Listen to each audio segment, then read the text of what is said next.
A Scandal in Bohemia. To Sherlock Holmes she is always the woman. I have seldom heard him mention her under any other name. In his eyes she eclipses and predominates the whole of her sex.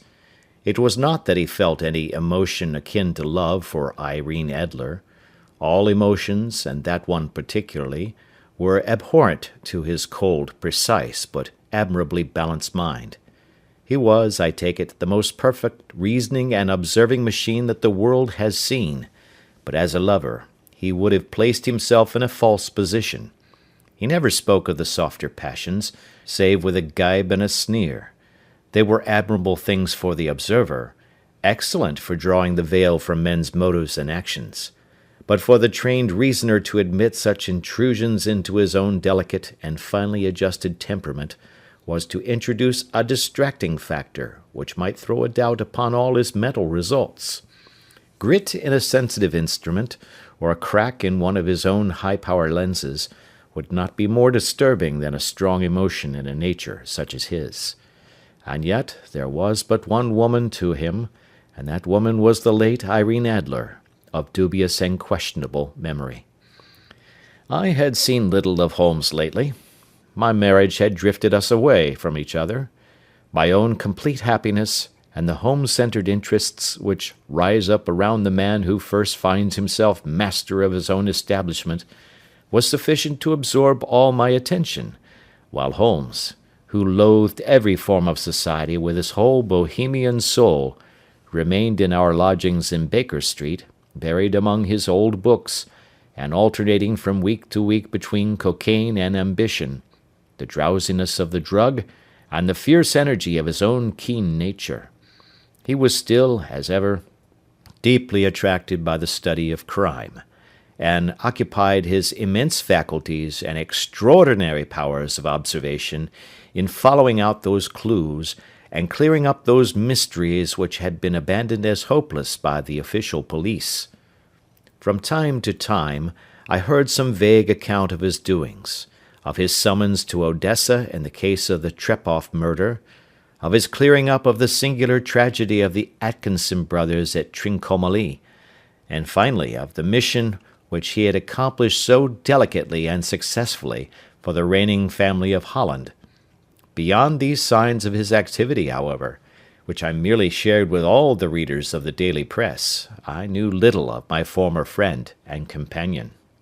One night, it was on the 20th of March, 1888, I was returning from a journey to a patient, for I had now returned to civil practice, when my way led me through Baker Street.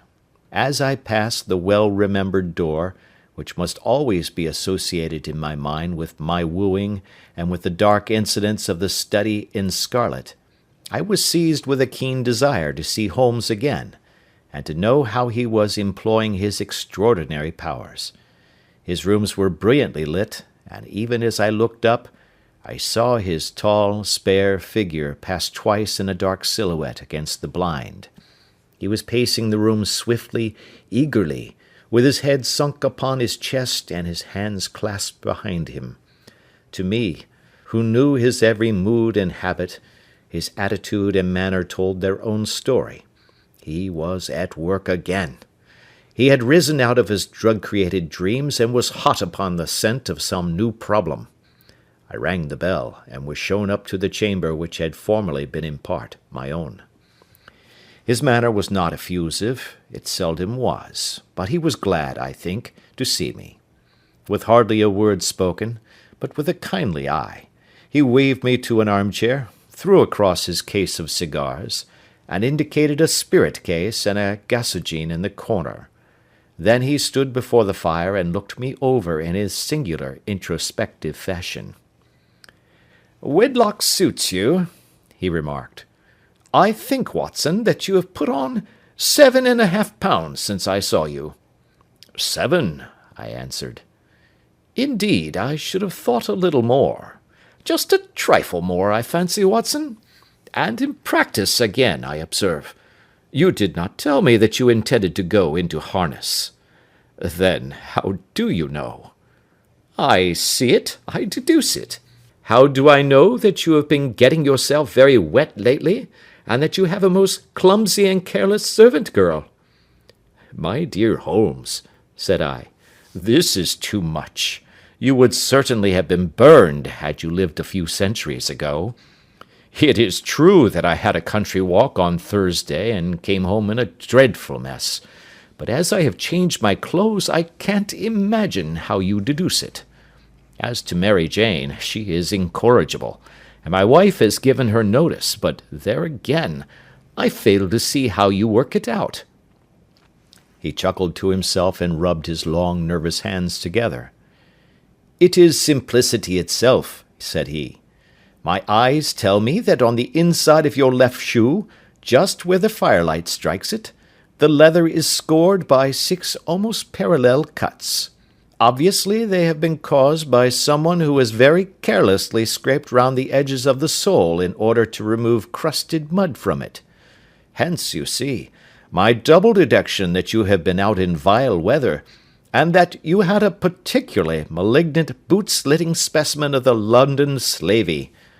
As to your practice, if a gentleman walks into my rooms smelling of iodoform, with a black mark of nitrate of silver upon his right forefinger, and a bulge on the right side of his top hat, to show where he has secreted his stethoscope, I must be dull indeed, if I do not pronounce him to be an active member of the medical profession."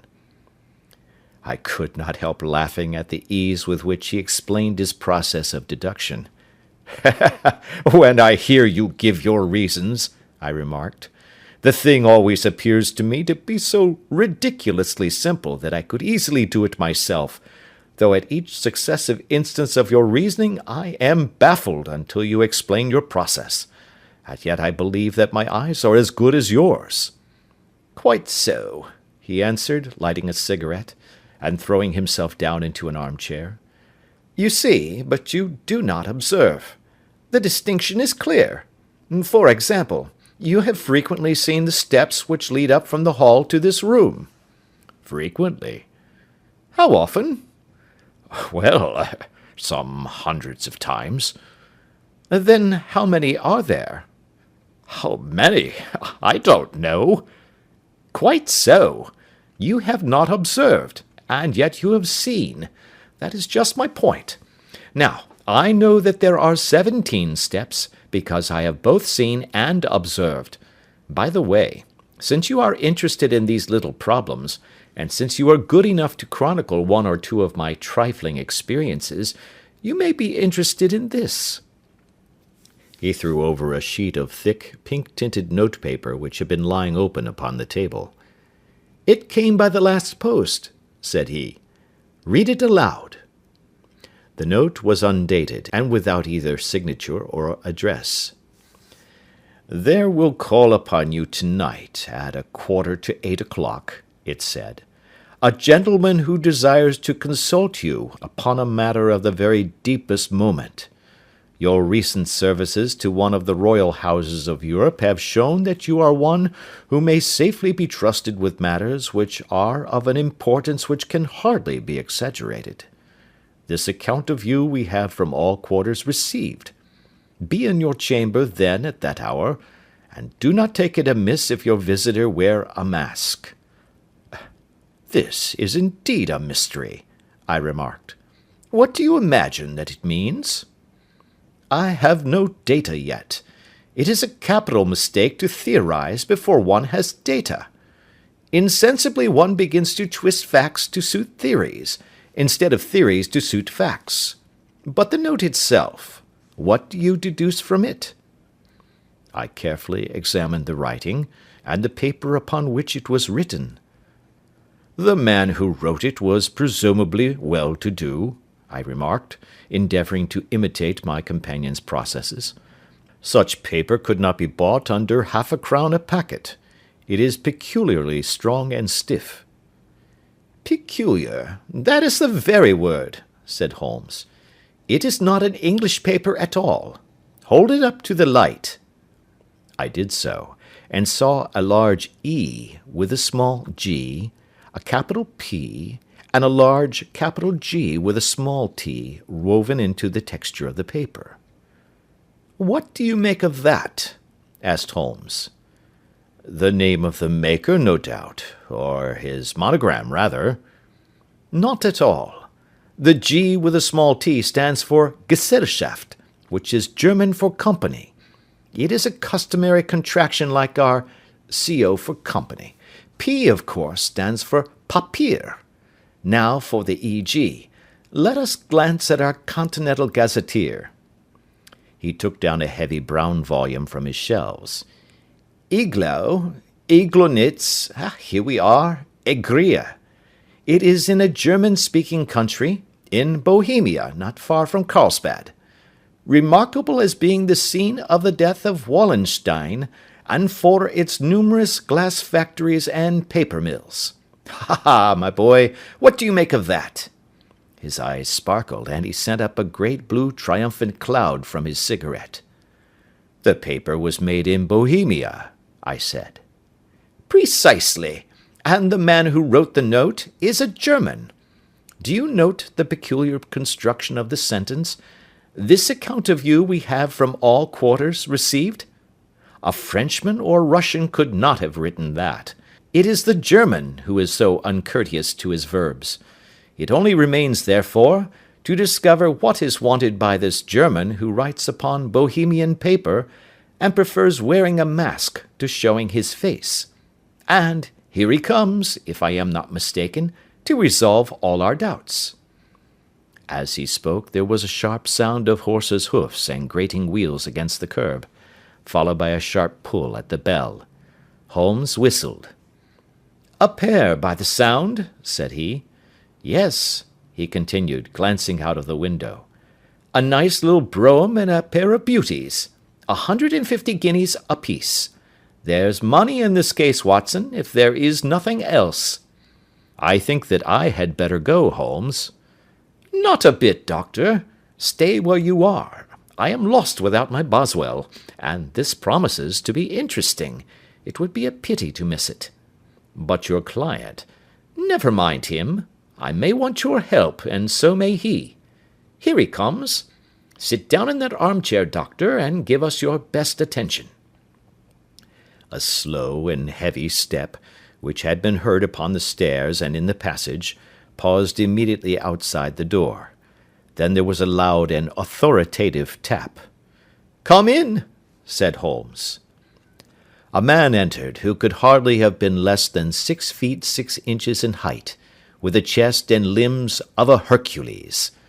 His dress was rich, with a richness which would, in England, be looked upon as akin to bad taste. Heavy bands of astrakhan were slashed across the sleeves and fronts of his double-breasted coat, while the deep blue cloak which was thrown over his shoulders was lined with flame-coloured silk, and secured at the neck with a brooch, which consisted of a single flaming beryl. Boots, which extended halfway up his calves, and which were trimmed at the tops with rich brown fur, completed the impression of barbaric opulence which was suggested by his whole appearance. He carried a broad-brimmed hat in his hand, while he wore across the upper part of his face, extending down past the cheekbones, a black vizard mask, which he had apparently adjusted that very moment, for his hand was still raised to it as he entered. From the lower part of the face he appeared to be a man of strong character, with a thick, hanging lip, and a long, straight chin suggestive of resolution pushed to the length of obstinacy. "You had my note?" he asked, with a deep, harsh voice and a strongly marked German accent. "I told you that I would call." He looked from one to the other of us, as if uncertain which to address. "Pray take a seat," said Holmes. "This is my friend and colleague, Dr. Watson, who is occasionally good enough to help me in my cases. Whom have I the honour to address?" "You may address me as the Count von Kramm, a Bohemian nobleman. I understand that this gentleman, your friend, is a man of honour and discretion, whom I may trust with a matter of the most extreme importance. If not, I should much prefer to communicate with you alone. I rose to go, but Holmes caught me by the wrist and pushed me back into my chair. "It is both or none," said he. "You may say before this gentleman anything which you may say to me." The Count shrugged his broad shoulders. "Then I must begin," said he, "by binding you both to absolute secrecy for 2 years. At the end of that time, the matter will be of no importance. At present it is not too much to say that it is of such weight, it may have an influence upon European history." "I promise," said Holmes. "And I." "You will excuse this mask," continued our strange visitor. "The august person who employs me wishes his agent to be unknown to you, and I may confess at once that the title by which I have just called myself is not exactly my own." "I was aware of it," said Holmes dryly. "The circumstances are of great delicacy, and every precaution has to be taken to quench what might grow to be an immense scandal, and seriously compromise one of the reigning families of Europe. To speak plainly, the matter implicates the great house of Ormstein, hereditary kings of Bohemia." "I was also aware of that," murmured Holmes, settling himself down in his armchair and closing his eyes. Our visitor glanced with some apparent surprise at the languid, lounging figure of the man who had been no doubt depicted to him as the most incisive reasoner and most energetic agent in Europe. Holmes slowly reopened his eyes, and looked impatiently at his gigantic client. "If your Majesty would condescend to state your case," he remarked, "I should be better able to advise you." The man sprang from his chair and paced up and down the room in uncontrollable agitation. Then, with a gesture of desperation, he tore the mask from his face and hurled it upon the ground. "You are right," he cried. "I am the king. Why should I attempt to conceal it?" "Why, indeed?" murmured Holmes. "Your Majesty had not spoken before I was aware that I was addressing Wilhelm Gottschalk Sigmunds von Ormstein, Grand Duke of Cassel-Felstein, and hereditary King of Bohemia." "But you can understand," said our strange visitor, sitting down once more and passing his hand over his high white forehead, "you can understand that I am not accustomed to doing such business in my own person. Yet the matter was so delicate that I could not confide it to an agent without putting myself in his power. I have come incognito from Prague for the purpose of consulting you." "Then pray consult," said Holmes, shutting his eyes once more. "The facts are briefly these. Some 5 years ago, during a lengthy visit to Warsaw, I made the acquaintance of the well-known adventuress Irene Adler. The name is no doubt familiar to you." "Kindly look her up in my index, Doctor," murmured Holmes without opening his eyes.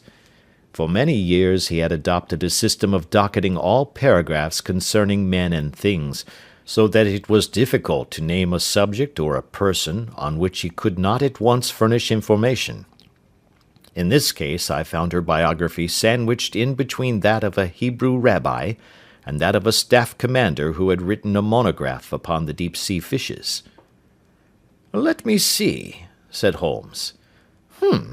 Born in New Jersey in the year 1858. Contralto. La Scala. Prima donna Imperial Opera of Warsaw. Yes. Retired from operatic stage. Ha! Living in London. Quite so. Your Majesty, as I understand, became entangled with this young person, wrote her some compromising letters, and is now desirous of getting those letters back." "Precisely so. But how? Was there a secret marriage?" "None." "No legal papers or certificates?" "None." "Then I failed to follow, your Majesty. If this young person should produce her letters for blackmailing or other purposes, how is she to prove their authenticity?" "There is the writing." Pooh, pooh, forgery. My private notepaper. Stolen. My own seal. Imitated. My photograph. Bought. We were both in the photograph. Oh, dear, that is very bad. Your Majesty has indeed committed an indiscretion. I was mad, insane. You have compromised yourself seriously. I was only Crown Prince then. I was young. I am but 30 now. It must be recovered. We have tried and failed. Your Majesty must pay. It must be bought. She will not sell. Stolen, then. 5 attempts have been made. Twice burglars in my pay ransacked her house. Once we diverted her luggage when she traveled. Twice she has been waylaid. There has been no result. No sign of it? Absolutely none. Holmes laughed. It is quite a pretty little problem, said he. But a very serious one to me, returned the king reproachfully. Very, indeed. And what does she propose to do with the photograph? To ruin me. But how? I am about to be married. So I have heard. To Clotilde Lothman von Saxe-Meiningen, second daughter of the King of Scandinavia. You may know the strict principles of her family. She is herself the very soul of delicacy. A shadow of a doubt as to my conduct would bring the matter to an end. And Irene Adler? Threatens to send them the photograph, and she will do it. I know that she will do it. You do not know her, but she has a soul of steel. She has the face of the most beautiful of women, and the mind of the most resolute of men. Rather than I should marry another woman, there are no lengths to which she would not go. None. You are sure that she has not sent it yet? I am sure. And why? Because she has said that she would send it on the day when the betrothal was publicly proclaimed. That will be next Monday. Oh, then we have 3 days yet, said Holmes with a yawn. That is very fortunate, as I have 1 or 2 matters of importance to look into just at present. Your Majesty will, of course, stay in London for the present? Certainly. You will find me at the Langham under the name of the Count von Kram. Then I shall drop you a line to let you know how we progress. Pray do so. I shall be all anxiety. Then, as to money? You have carte blanche. Absolutely. I tell you that I would give 1 of the provinces of my kingdom to have that photograph. And for present expenses? The king took a heavy chamois leather bag from under his cloak and laid it on the table. There are 300 pounds in gold and 700 in notes, he said. Holmes scribbled a receipt upon a sheet of his notebook and handed it to him. And mademoiselle's address? He asked. Is Bryony Lodge, Serpentine Avenue, St. John's Wood. Holmes took a note of it. 1 other question, said he. Was the photograph a cabinet? It was. Then good night, Your Majesty, and I trust that we shall soon have some good news for you. And good night, Watson, he added, as the wheels of the royal brougham rolled down the street. If you will be good enough to call tomorrow afternoon at 3 o'clock, I should like to chat this little matter over with you. Part 2. At 3 o'clock precisely, I was at Baker Street, but Holmes had not yet returned. The landlady informed me that he had left the house shortly after 8 o'clock in the morning. I sat down before the fire, however, with the intention of awaiting him, however long he might be. I was already deeply interested in his inquiry, for, though it was surrounded by none of the grim and strange features which were associated with the 2 crimes which I have already recorded, still, The nature of the case and the exalted station of his client gave it a character of its own. Indeed, apart from the nature of the investigation which my friend had on hand, there was something in his masterly grasp of a situation, and his keen, incisive reasoning, which made it a pleasure to me to study his system of work, and to follow the quick, subtle methods by which he disentangled the most inextricable mysteries. So accustomed was I to his invariable success that the very possibility of his failing had ceased to enter into my head. It was close upon 4 before the door opened, and a drunken-looking groom, ill-kempt and side-whiskered, with an inflamed face and disreputable clothes, walked into the room. Accustomed as I was to my friend's amazing powers in the use of disguises, I had to look 3 times before I was certain that it was indeed he. With a nod he vanished into the bedroom, whence he emerged in 5 minutes, tweed-suited and respectable as of old. Putting his hands into his pockets, he stretched out his legs in front of the fire, and laughed heartily for some minutes. "Well, really!" he cried, and then he choked and laughed again until he was obliged to lie back, limp and helpless, in the chair. "What is it?" "It's quite too funny. I am sure you could never guess how I employed my morning, or what I ended by doing." "I can't imagine. I suppose that you must have been watching the habits, and perhaps the house, of Miss Irene Adler?" "Quite so, but the sequel was rather unusual. I will tell you, however. I left the house a little after 8 o'clock this morning in the character of a groom out of work. There is a wonderful sympathy and freemasonry among horsey men. Be one of them, and you will know all that there is to know. I soon found Briony Lodge. It is a bijou villa, with a garden at the back, but built out in front right up to the road, 2 stories. Chubb lock to the door. Large sitting-room on the right side, well furnished, with long windows almost to the floor, and those preposterous English window fasteners which a child could open. Behind there was nothing remarkable, save that the passage window could be reached from the top of the coach-house. I walked round it, and examined it closely from every point of view, but without noting anything of interest. I then lounged down the street and found, as I expected, that there was a mews in a lane which runs down by one wall of the garden.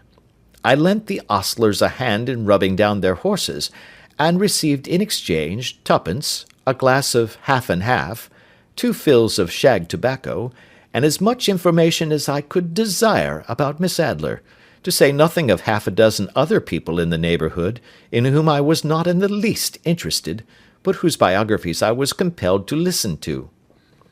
"And what of Irene Adler?" I asked. "Oh, she has turned all the men's head down in that part. She is the daintiest thing under a bonnet on this planet. So say the Serpentine Mews to a man. She lives quietly, sings at concerts, drives out at 5 every day, and returns at 7 sharp for dinner.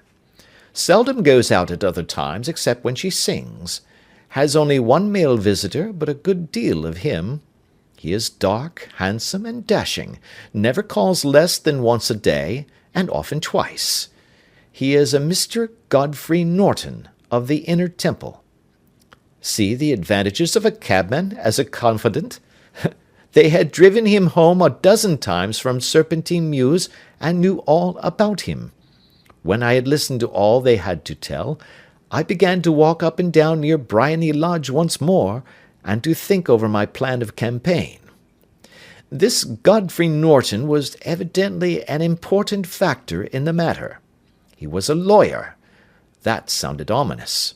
What was the relation between them, and what the object of his repeated visits? Was she his client, his friend, or his mistress? If the former, she had probably transferred the photograph to his keeping. If the latter, it was less likely. On the issue of this question depended whether I should continue my work at Briony Lodge, or turn my attention to the gentlemen's chambers in the Temple. It was a delicate point, and it widened the field of my inquiry. I fear that I bore you with these details, but I have to let you see my little difficulties if you are to understand the situation." "I am following you closely," I answered. "I was still balancing the matter in my mind when a hansom cab drove up to Briony Lodge, and a gentleman sprang out. He was a remarkably handsome man, dark, aquiline, and moustached, evidently the man of whom I had heard. He appeared to be in a great hurry, shouted to the cabman to wait, and brushed past the maid who opened the door with the air of a man who was thoroughly at home. He was in the house about half an hour, and I could catch glimpses of him in the windows of the sitting-room, pacing up and down, talking excitedly, and waving his arms. Of her I could see nothing. Presently he emerged, looking even more flurried than before. As he stepped up to the cab, he pulled a gold watch from his pocket and looked at it earnestly. 'Drive like the devil!' he shouted. 'First to Gross and Hankey's in Regent Street, and then to the Church of St. Monica in the Edgware Road. Half a guinea if you do it in 20 minutes. Away they went, and I was just wondering whether I should not do well to follow them, when up the lane comes a neat little landau, the coachman with his coat only half buttoned, and his tie under his ear, while all the tags of his harness were sticking out of the buckles. It hadn't pulled up before she shot out of the hall door and into it. I only caught a glimpse of her at the moment, but she was a lovely woman, with a face that a man might die for. 'The Church of St. Monica, John,' she cried, 'and half a sovereign if you reach it in 20 minutes. This was quite too good to lose, Watson. I was just balancing whether I should run for it, or whether I should perch behind her landau, when a cab came through the street. The driver looked twice at such a shabby fare, but I jumped in before he could object. 'The Church of St. Monica,' said I, 'and half a sovereign if you reach it in 20 minutes. It was 25 minutes to 12, and of course it was clear enough what was in the wind. My cabby drove fast. I don't think I ever drove faster, but the others were there before us. The cab and the landau with their steaming horses were in front of the door when I arrived. I paid the man and hurried into the church. There was not a soul there save the two whom I had followed, and a surpliced clergyman, who seemed to be expostulating with them. They were all three standing in a knot in front of the altar. I lounged up the side aisle like any other idler who has dropped into a church. Suddenly, to my surprise, the three at the altar faced round to me, and Godfrey Norton came running as hard as he could towards me. 'Thank God!' he cried. 'You'll do. Come, come!' 'What then?' I asked. 'Come, man, come! Only 3 minutes, or it won't be legal.' I was half dragged up to the altar, and before I knew where I was, I found myself mumbling responses which were whispered in my ear, and vouching for things of which I knew nothing, and generally assisting in the secure tying up of Irene Adler, spinster, to Godfrey Norton, bachelor. It was all done in an instant, and there was the gentleman thanking me on the one side, and the lady on the other, while the clergyman beamed on me in front. It was the most preposterous position in which I ever found myself in my life, and it was the thought of it that started me laughing just now. It seems that there had been some informality about their licence, that the clergyman absolutely refused to marry them without a witness of some sort, and that my lucky appearance saved the bridegroom from having to sally out into the streets in search of a best man. The bride gave me a sovereign, and I mean to wear it on my watch chain in memory of the occasion." "This is a very unexpected turn of affairs," said I. "And what then?" "Well, I found my plans very seriously menaced. It looked as if the pair might take an immediate departure, and so necessitate very prompt and energetic measures on my part. At the church door, however, they separated, he driving back to the Temple, and she to her own house. 'I shall drive out in the park at 5 as usual,' she said as she left him. I heard no more. They drove away in different directions, and I went off to make my own arrangements." "Which are?" "Some cold beef and a glass of beer," he answered, ringing the bell. "I have been too busy to think of food, and I am likely to be busier still this evening. By the way, Doctor, I shall want your cooperation."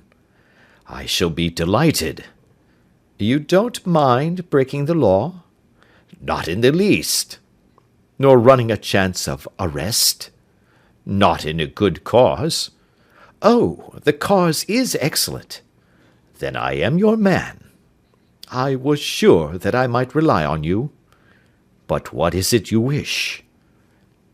"When Mrs. Turner has brought in the tray I will make it clear to you. Now," he said, as he turned hungrily on the simple fare that our landlady had provided, "I must not discuss it while I eat, for I have not much time. It is nearly 5 now. In 2 hours we must be on the scene of action. Miss Irene, or Madame rather, returns from her drive at 7. We must be at Briony Lodge to meet her." "And what then?" "You must leave that to me. I have already arranged what is to occur. There is only one point on which I must insist. You must not interfere, come what may. You understand?" "I am to be neutral?" "To do nothing whatever. There will probably be some small unpleasantness. Do not join in it. It will end in my being conveyed into the house. 4 or 5 minutes afterwards the sitting-room window will open. You are to station yourself close to that open window." "Yes." "You are to watch me, for I will be visible to you." "Yes." "And when I raise my hand, so, you will throw into the room what I give you to throw, and will, at the same time, raise the cry of fire. You quite follow me?" "Entirely." "It is nothing very formidable," he said, taking a long cigar-shaped roll from his pocket. "It is an ordinary plumber's smoke rocket, fitted with a cap at either end to make it self-lighting. Your task is confined to that. When you raise your cry of fire, it will be taken up by quite a number of people. You may then walk to the end of the street, and I will rejoin you in 10 minutes. I hope that I have made myself clear?" "I am to remain neutral, to get near the window, to watch you, and at the signal to throw in this object, then to raise the cry of fire, and to wait you at the corner of the street." "Precisely." "Then you may entirely rely on me." "That is excellent. I think perhaps it is almost time that I prepare for the new role I have to play." He disappeared into his bedroom, and returned in a few minutes in the character of an amiable and simple-minded nonconformist clergyman. His broad black hat, his baggy trousers, his white tie, his sympathetic smile, and general look of peering and benevolent curiosity were such as Mr. John Hare alone could have equalled. It was not merely that Holmes changed his costume. His expression, his manner, his very soul seemed to vary with every fresh part that he assumed. The stage lost a fine actor, even as science lost an acute reasoner when he became a specialist in crime. It was 6:15 when we left Baker Street, and it still wanted 10 minutes to the hour when we found ourselves in Serpentine Avenue. It was already dusk, and the lamps were just being lighted as we paced up and down in front of Briony Lodge, waiting for the coming of its occupant. The house was just such as I had pictured it from Sherlock Holmes's succinct description, but the locality appeared to be less private than I expected. On the contrary, for a small street in a quiet neighbourhood, it was remarkably animated. There was a group of shabbily dressed men smoking and laughing in a corner, a scissors grinder with his wheel, 2 guardsmen who were flirting with a nurse girl, and several well-dressed young men who were lounging up and down with cigars in their mouths. "You see," remarked Holmes, as we paced to and fro in front of the house, "this marriage rather simplifies matters. The photograph becomes a double-edged weapon now. The chances are that she would be as averse to its being seen by Mr. Godfrey Norton as our client is to its coming to the eyes of his princess. Now the question is, where are we to find the photograph? Where indeed? It is most unlikely that she carries it about with her. It is cabinet size, too large for easy concealment about a woman's dress. She knows that the king is capable of having her waylaid and searched. 2 attempts of the sort have already been made. We may take it, then, that she does not carry it about with her. Where, then? Her banker or her lawyer? There is that double possibility. But I am inclined to think neither. Women are naturally secretive, and they like to do their own secreting. Why should she hand it over to anyone else? She could trust her own guardianship, but she could not tell what indirect or political influence might be brought to bear upon a business-man. Besides, remember that she had resolved to use it within a few days. It must be where she can lay her hands upon it. It must be in her own house. But it has twice been burgled. Pshaw! They did not know how to look. But how will you look? I will not look. What then? I will get her to show me. But she will refuse. She will not be able to. But I hear the rumble of wheels. It is her carriage. Now, carry out my orders to the letter. As he spoke, the gleam of the sidelights of a carriage came round the curve of the avenue. It was a smart little landau which rattled up to the door of Briony Lodge. As he pulled up, one of the loafing men at the corner dashed forward to open the door in the hope of earning a copper, but was elbowed away by another loafer, who had rushed up with the same intention. A fierce quarrel broke out, which was increased by the 2 guardsmen, who took sides with one of the loungers, and by the scissors grinder, who was equally hot upon the other side. A blow was struck, and in an instant the lady, who had stepped from her carriage, was the centre of a little knot of flushed and struggling men, who struck savagely at each other with their fists and sticks. Holmes dashed into the crowd to protect the lady, but, just as he reached her, he gave a cry and dropped to the ground, with the blood running freely down his face.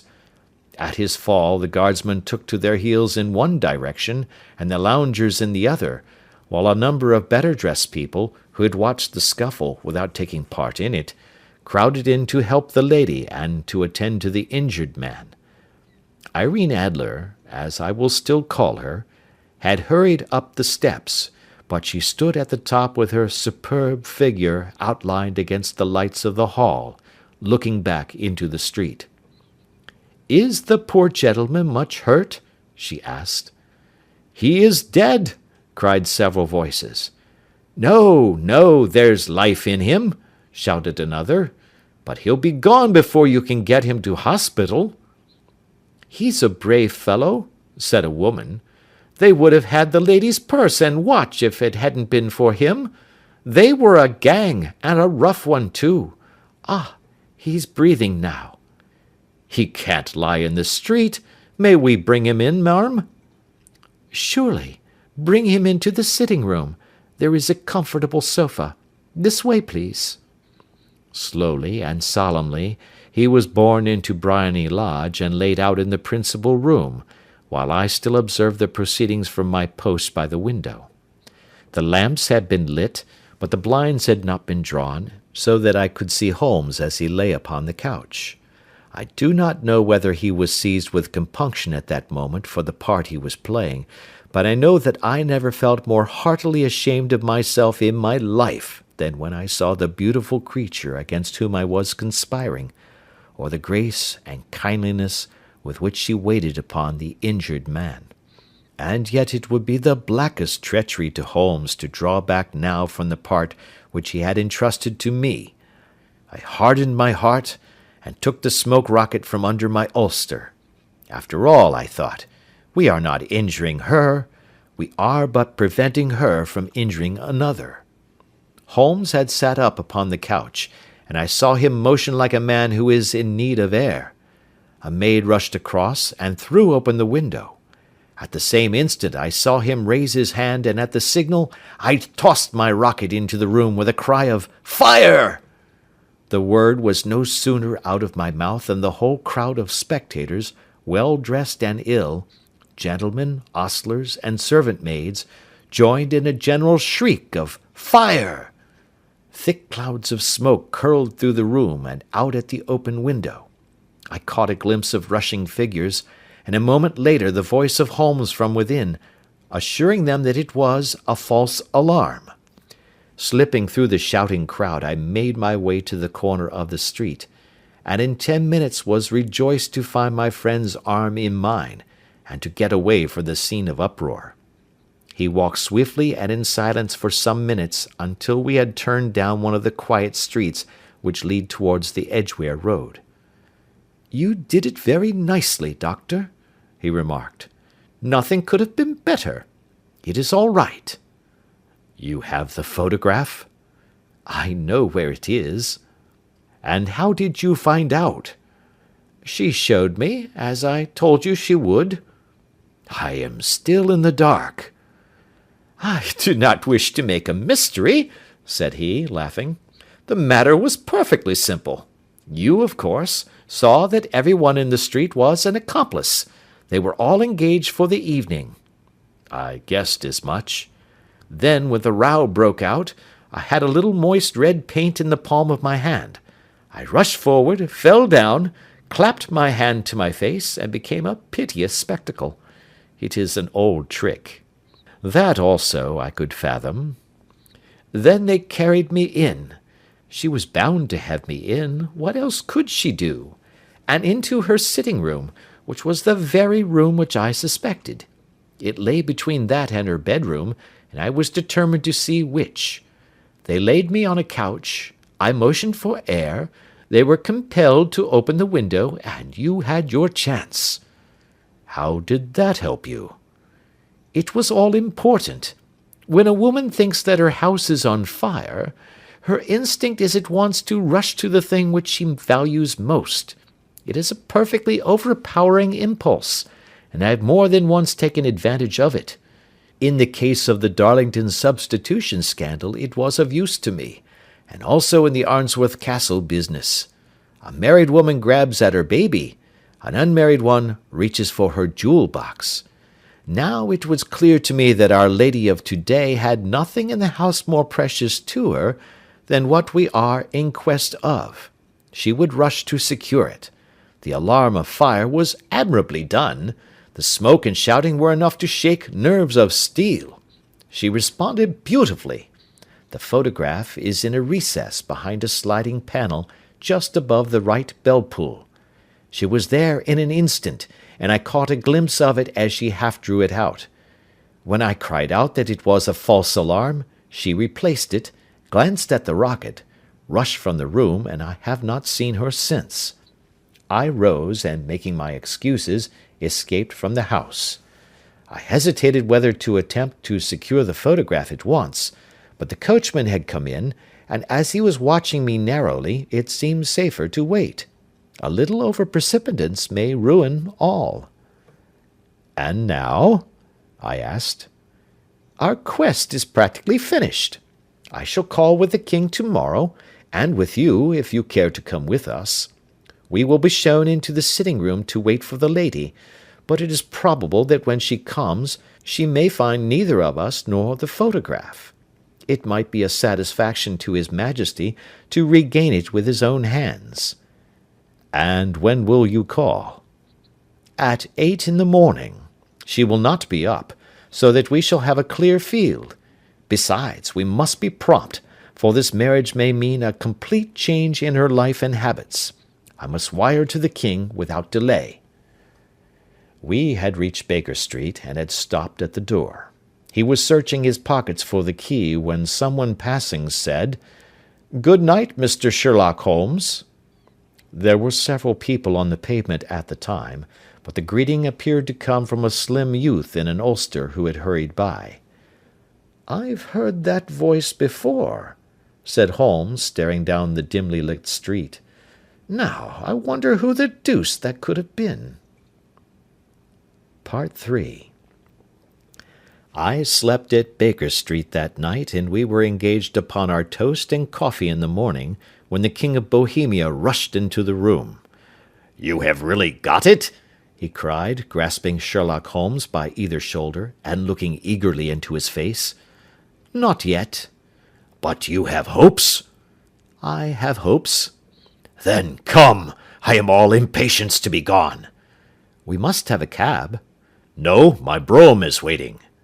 "Then that will simplify matters." We descended, and started off once more for Briony Lodge. "Irene Adler is married," remarked Holmes. "Married? When?" "Yesterday." "But to whom?" "To an English lawyer named Norton." "But she could not love him." "I am in hopes that she does." "And why in hopes?" "Because it would spare your Majesty all fear of future annoyance. If the lady loves her husband, she does not love your Majesty. If she does not love your Majesty, there is no reason why she should interfere with your Majesty's plan." "It is true, and yet, well, I wish she had been of my own station. What a queen she would have made!" He relapsed into a moody silence, which was not broken until we drew up in Serpentine Avenue. The door of Briony Lodge was open, and an elderly woman stood upon the steps. She watched us with a sardonic eye as we stepped from the brougham. "Mr. Sherlock Holmes, I believe?" said she. "I am Mr. Holmes," answered my companion, looking at her with a questioning and rather startled gaze. "Indeed! My mistress told me that you were likely to call. She left this morning with her husband by the 5:15 train from Charing Cross for the Continent." "What!" Sherlock Holmes staggered back, white with chagrin and surprise. "Do you mean that she has left England?" "Never to return." "And the papers?" asked the king hoarsely. "All is lost." "We shall see." He pushed past the servant and rushed into the drawing-room, followed by the king and myself. The furniture was scattered about in every direction, with dismantled shelves and open drawers, as if the lady had hurriedly ransacked them before her flight. Holmes rushed at the bell-pull, tore back a small sliding shutter, and, plunging in his hand, pulled out a photograph and a letter. The photograph was of Irene Adler herself in evening dress. The letter was superscribed to Sherlock Holmes, Esquire, to be left till called for.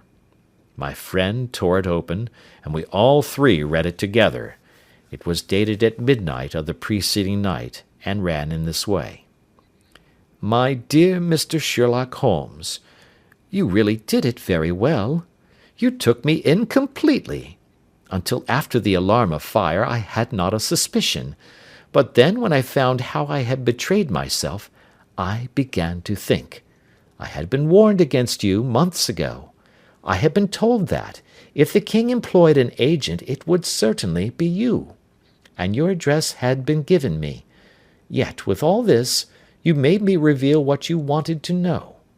Even after I became suspicious, I found it hard to think evil of such a dear, kind old clergyman. But, you know, I have been trained as an actress myself. Male costume is nothing new to me. I often take advantage of the freedom which it gives. I sent John, the coachman, to watch you, ran upstairs, got into my walking clothes, as I call them, and came down just as you departed.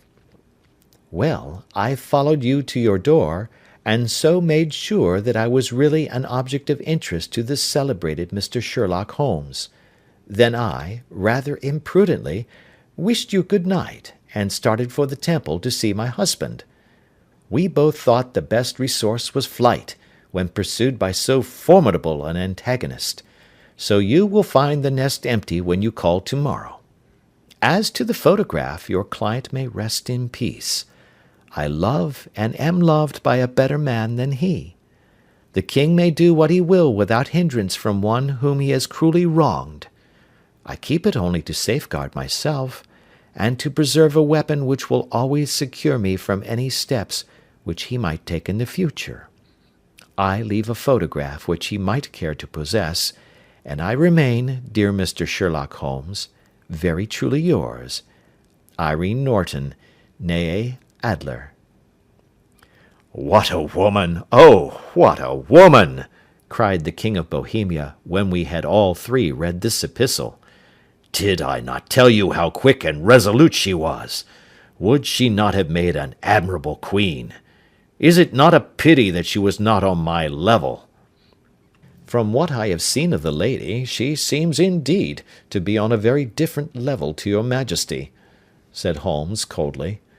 "I am sorry that I have not been able to bring your Majesty's business to a more successful conclusion." "On the contrary, my dear sir," cried the king, "nothing could be more successful. I know that her word is inviolate. The photograph is now as safe as if it were in the fire." "I am glad to hear your Majesty say so." "I am immensely indebted to you. Pray tell me in what way I can reward you. This ring—" He slipped an emerald snake ring from his finger, and held it out upon the palm of his hand. "Your Majesty has something which I should value even more highly," said Holmes. "You have but to name it." "This photograph." The king stared in amazement. "Irene's photograph!" he cried. "Certainly, if you wish it." "I thank your Majesty. Then there is no more to be done in the matter. I have the honour to wish you a very good morning." He bowed, and turning away without observing the hand which the king had stretched out to him, he set off in my company for his chambers.